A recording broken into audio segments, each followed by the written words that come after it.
Ahojda, vítám vás u nového videa a dneska budeme hrát hru Legend of Grimrock. Jak vidíte, začalo se nám tady krásně smrákat a dneska se podíváme na tohohle vykuka.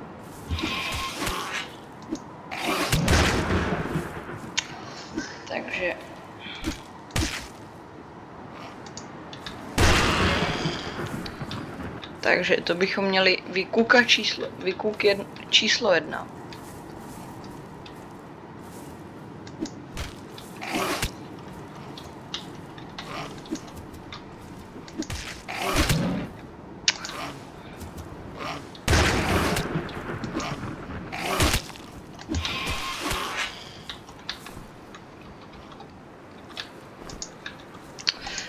Takže to bychom měli vykuk číslo 2.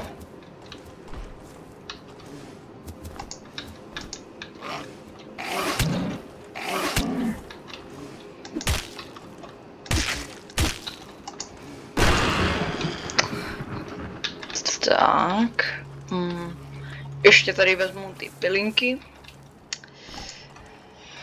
Ovládá se hra úplně jakoby ne jako normálně, když to tak řeknu, ale prostě VASD. Rkem se spí takhle. Spí a tam se jakoby healujou postavy. No, doplňuje se jim zdraví. Tak.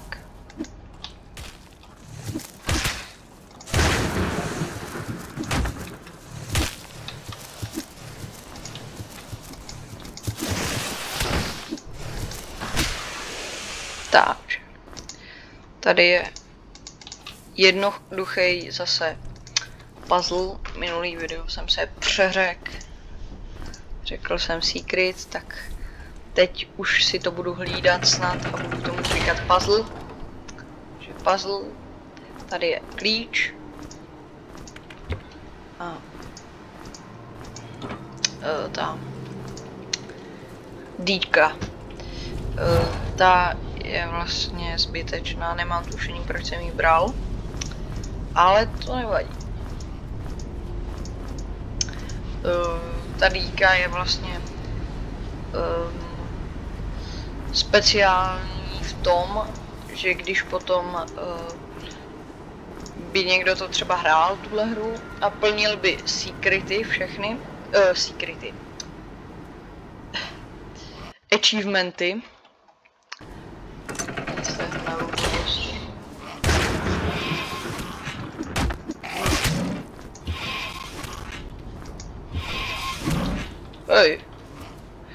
achievementy.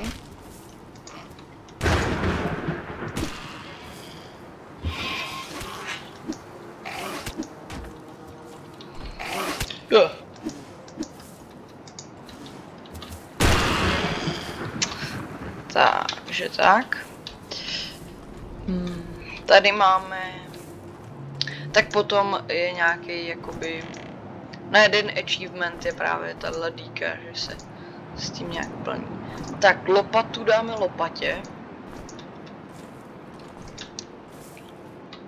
Tak bychom měli. Tak tyhle ty psaníčka a tyhle ty jakoby svitky jsou mě jakoby neúplně k ničemu, ale právě že nejsou. Jsou k ničemu v tom, že znám ty věci, co na nich jsou napsané, ale potom se hodí na takový puzzle zase. Tak tady byl secret, už si to snad nebudu plést. Tady byl secret a právě jsem použil rapír, který je jakoby, ne jakoby, ale je prostě lehká zbraň a když jsem si zakládal tým, tak jsem obou těm našim bojovníkům dal, ne, jakoby, že budou bojovat s těžkýma zbraněma. Tak, tady jsou mumie.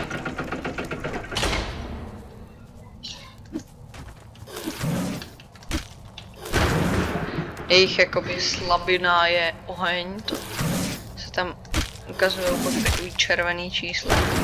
Třeba když teď... Ach jo. Možná, že bych tu lopatu měl dát někde.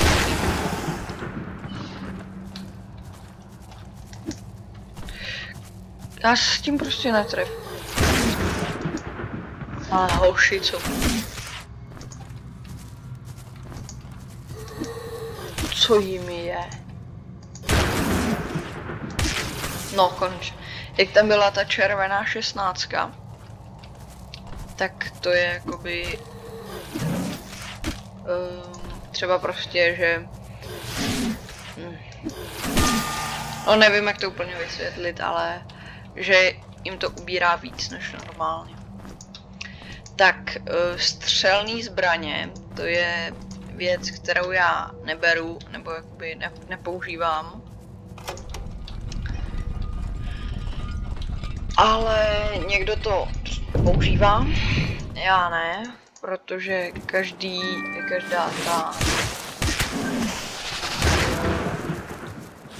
každá ta nábojnice váží půl kila. A to mně přijde jako docela dost. Máme tady tu šipičku, tak teď ho můžeme jako vylepšit. Takže to uděláme. A já jsem úplně zapomněl na to dělat tady ty křížky. Jsem zapomněl na křížky. To je hrůza. To jsem nechtěl. Tak. Takže křížek sem. To by mělo být zatím všechno. No. Tak, tomuhle bych dal koncentraci.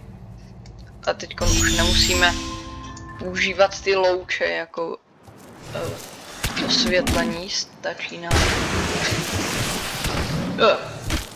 nám vždycky rozsvítit pana čaroděje. Ten čaroděj se rád nechává rozsvítit, věřte mi.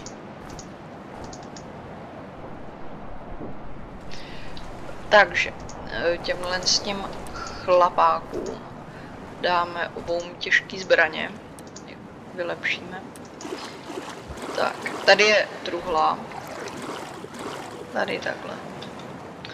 V tom jsou taky nějaký základní věci, které já úplně nepoužívám.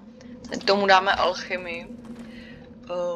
Potom na té alchymii je dobrý, prostě alchymie je dobrá celkově. Tak. Dáme ho nakrmit. Ne. Tady zas jednoduchý puzzle, ale já ho udělám špatně. Klasika. Nevadí. Na podruhé. Na podruhé už se to povedlo.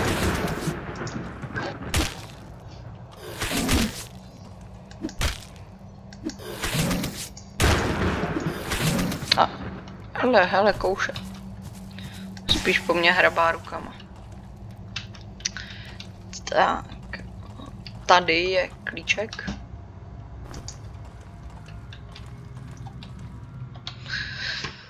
Vyspinkáme se. No, tak se nevyspinkáme. Jako vyspinkáme, ale nebude nám to nic doplňovat.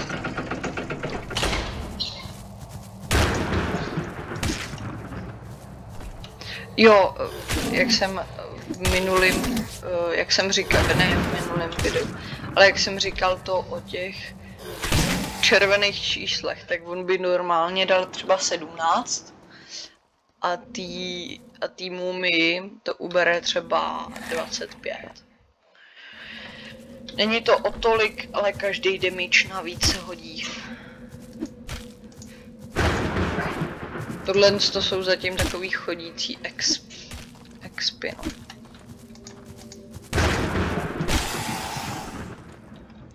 Tady ten roh asi, nebo já nevím, co to je.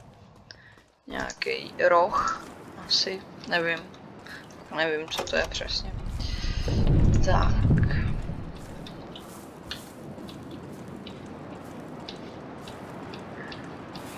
Teďkon je tu první boss fight a já vás budu napínat a necháme si to na příští video.